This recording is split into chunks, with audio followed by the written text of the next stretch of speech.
Always something. It's always something. Indiana in the Morning, presented by First Commonwealth Bank on WCCS. And it is time now for our interview segment with Bob Pollock of the Indiana County Extension Office. And our interviews are presented by Marcus & Mack, voted Best Personal Injury Law Firm in the Best of Indiana County contest. Marcus & Mack, a law firm representing injured people. And if you want to take part and ask Bob a question on anything considering gardening or crops or anything like that, it's more than welcome. 724-479-1160, 724-349-WCCS. Bob, how you doing this morning? Good. How are you? Nervous as all get out, as usual, whenever I have to talk agriculture because my scope is very limited. You know me, the backyard gardening experience, and I'm kind of the amateur. Todd's more of the professional than I am, I will admit that. But one thing I did notice is that it's been a very dry summer so far this year, and I think I'd have to double check this, but maybe you can help me out on that. I think Indiana County is like in a very low drought stage at this point in the year. We are, if you look at 30 days, the last 30 days, we're almost 2 inches behind normal on rainfall. Okay. If you would look at the precipitation we've almost had 30 inches of rain from January 1 until now, which puts us ahead of normal. But if you start looking at the shorter time frame, the last week and then the last 30 days, we've been behind the mark. We're behind. And then you add, it's not just that's a piece of the puzzle. Then you add the temperatures that we've had, and then that just exacerbates the problem. Yeah, I mean, we've had temperatures in the 90s. Yes. And heat indices off the charts almost. Right. So yeah, it's been rough. So that starts to put a stress on plants. Now, if you drive around and look at things, you might say, hey, things are still hanging in there pretty well, and they are. And part of that, I think, is thanks to the fact that we had ample moisture going into this. But every day now starts to get us deeper in a hole that's harder to get out of. Yeah. So we can start to look at, if we can water, we should be trying to water. Yeah. And we've talked before about, well, what's that mean? Because it takes, if you were to take an inch of rain, if we would get an inch of rain over an acre of ground, which is 206 feet one direction and 206 feet the other direction, basically, rounding numbers a little bit. That's 43,560 square feet in an acre. It would take a little over 27,000 gallons of water to equal an inch of rain on that plot of ground. That's a lot. It is a lot. So it starts to put in perspective what it takes to water a plant. And if we shrink that down to a 1 square foot area, we need a little bit, it's 0.62 of a gallon of water. Yeah. So a little over half a gallon of water To simulate that 1 inch of per rain. square foot, yes, to water. So that really puts it in better perspective of how much water you need to be able to get an inch of water on the plants. Now, some crops actually do thrive on some of this hot weather. Corn, for example. I noticed the corn came a little sooner than normal. Right, but it still needs water. Still needs it, but still, I think it thrives in this heat. Yeah, and what'll happen is either the plants won't get as large as they would have, and then sometimes we can run into pollination issues in dry weather, and we can also have maybe shorter, smaller ears of corn. Now the sweetness might be higher because if you have a little less water in the plant, so that can Ups affect the sugar level. right. The sugar concentration level can be more, and things may taste sweeter as a result of that. So there's pluses and minuses there. If this trend is going to continue, then maybe we need to look a little bit at what kind of plants we have. Especially potted plants. We have pots of all different sizes, shapes, colors. so that color can influence, whether if it's a darker pot, then, just the sun beating on that can heat that up more and cause that plant and the soil to dry out quicker. So, you might want to look at, can we shift plants around a little bit? Maybe we have them in certain arrangements, but maybe as a result of the weather, if you're trying to your water, you don't have ample water, you have to conserve water, then you might look at, maybe we can group plants differently, or maybe we could put them use a lighter colored pot or something like that, because that will deflect the sun rather than absorb it. And if we could move them to where maybe they get a little bit of shade during the day versus being completely exposed in full sun all day long, that could help, keep the plants going longer. And depending on your schedule too, if you're there all day and you can go out and water things whenever needed and you check on things, but if you're away all day, then maybe that becomes more important to take a look at that, shift things around for a while so that they can maybe group plants together. There might be some plants don't need as much water as others. You may have different potting soil mixes that will influence how quickly they dry out and how much, and then the plants will, influence how much water they absorb. So shifting and grouping plants. So some simple science. With some simple science there. It'll help out.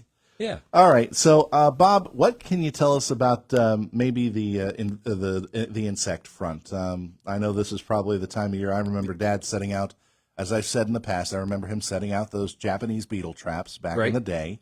But they're out now. Are they a major problem? Have they been a major problem this year? They haven't. I have not seen them be a major problem. They're around. Of course, usually Japanese beetle tend to be.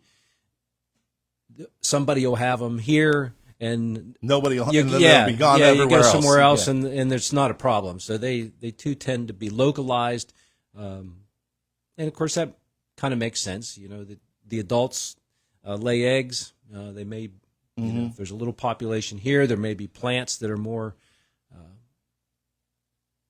susceptible, or those insects are attracted to certain plants more, and so that you might have higher concentration there, and not somewhere else. But it's something to look around for. If usually with Japanese beetles, you will see them. They will be out during the day. You might see them flying. They're not strong flyers, but they might run into you. So probably that's like a that's bumblebee why, does. That's probably why then I saw those traps, because they were the most visible of they're a very visible, highly visible insect out there. Yeah, and they'll feed during the day usually. They will skeletonize a leaf, so they will eat between the veins in a leaf.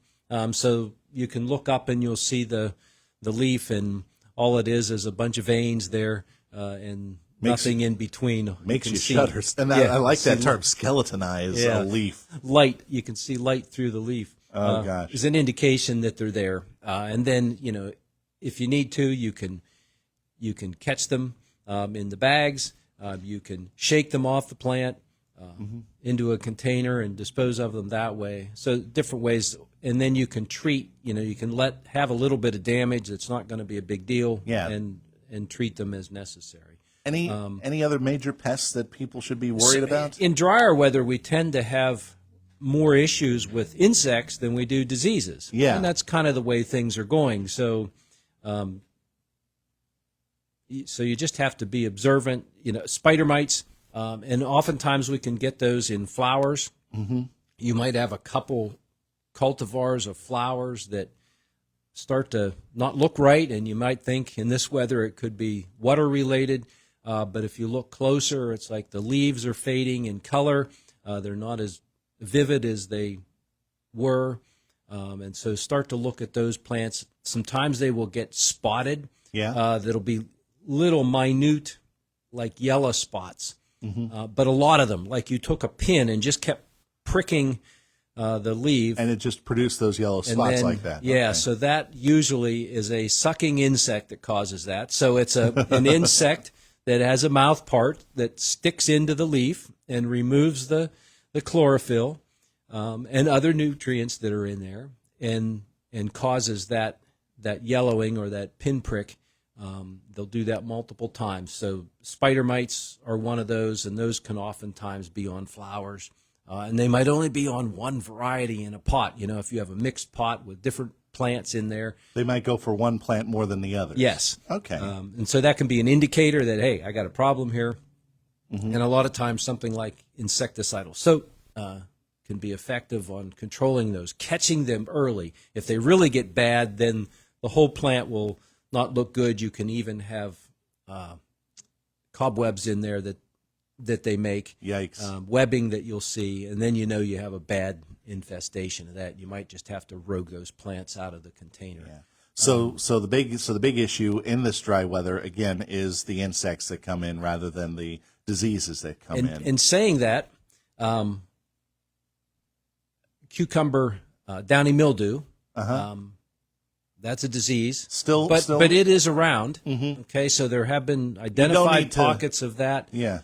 So we can't not completely ignore that. We still have dew periods, which overnight can be a wetting period, which can allow disease to get going. All these different storm fronts and the winds going through move these spores from one location to another, and so we can start to have that. So we actually in northwestern Pennsylvania, into Ohio, up into New York, there have been identified spots of downy mildew, and then just this week there's a couple spots, spot in Ohio that had late blight on potato, and so we need to watch for that because typically our fronts are coming from west to east, and that could affect us coming up here. So we just need to be paying attention to that. All right. Well, Bob, we made it.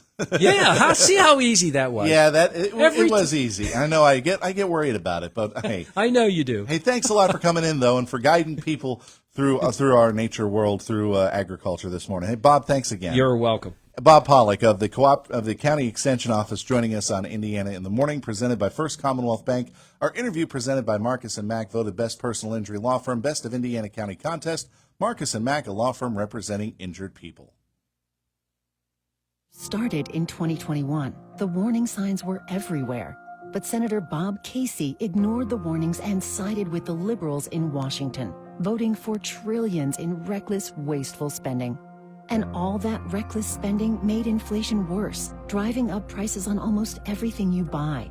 Now, Pennsylvania families are paying the price for Senator Casey's reckless spending. Our state's been hit the hardest by higher prices. With Senator Casey's reckless spending, grocery prices are up 25%. Rent, it's up 21%. And electricity's up 29%. Senator Casey helped create this mess. And now, Pennsylvania families are struggling to make ends meet. Call Senator Casey at 202-224-6324. Tell him to support S575, the Fight Inflation Through Balanced Budgets Act, and fight against inflationary government spending. Paid for by One Nation, onenationamerica.org. Looking for something fun to do this summer?